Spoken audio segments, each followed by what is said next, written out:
तो जब भी फ्लूइड कोई मूव करता है तो उसको एक रेजिस्टेंस का सामना करना पड़ता है। वो रेजिस्टेंस फ्लूइड की आपस की लेयर्स की वजह से होती है कि लेयर्स एक दूसरे के ऊपर जब इस तरह स्लाइड करती हैं तो एक लेयर दूसरे के ऊपर एक फ्रिक्शन की फोर्स लगाती है। उस फ्रिक्शन की फोर्स को हम विस्कोसिटी का नाम देते हैं। विस्कोसिटी को उर्दू में हम गाढ़ापन कहते हैं।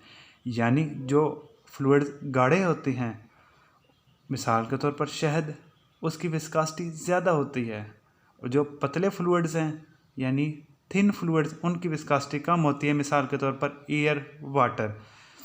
अब विस्कोसिटी या गाढ़ेपन को हम डिफाइन कर लेते हैं measure of fluids resistance to flow, कि फ्लूइड कितनी रेजिस्टेंस ऑफर करता है फ्लो करने के लिए, उसको हम विस्कोसिटी कहते हैं। अगर ज़्यादा रेजिस्टेंस ऑफर कर रहा है तो विस्कोसिटी ज़्यादा होगी, अगर कम रेजिस्टेंस वो पेश कर रहा है तो विस्कोसिटी कम होगी।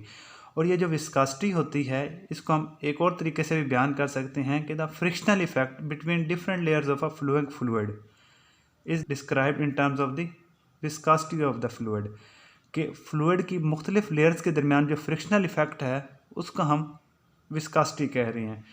विस्कोसिटी हमें बताती है कि how much force is required to slide one layer of liquid over another layer, कि फ्लूइड लेयर्स की हालत में जब मूव करता है तो एक लेयर को दूसरी लेयर के ऊपर मूव करने के लिए कितनी ज़्यादा फोर्स चाहिए, वो हमें पता चलती है विस्कोसिटी से। तो विस्कोसिटी को हम डिनोट करते हैं ग्रीक लेटर ईटा की मदद से। इसको हम ईटा पढ़ते हैं, ईटा, ETA, और इसको हम कोफिशिएंट ऑफ विस्कोसिटी कहते हैं। अब एक छोटे सा जो हम एक्सपेरिमेंट कर लेते हैं हनी यानी शहद और पानी की मदद से। अब इस वीडियो में आप देख सकते हैं कि जब हम ये कप से जब पानी को फ़्लो करवाते हैं तो पानी बड़ा इजीली फ़्लो कर रहा है, क्योंकि इसकी विस्कोसिटी बहुत कम है तो इसका ईटा कम होगा।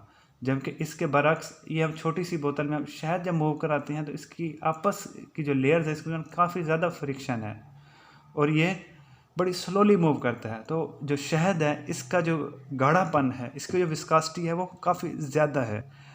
आई होप कि मैंने विस्कोसिटी को जो है ना आपको समझा दिया। अगर किसी किस्म का कोई इशू है तो काइंडली क्वेश्चन करें, कमेंट में लिखें, मैं आपको ज़रूर रिप्लाई करूँगा।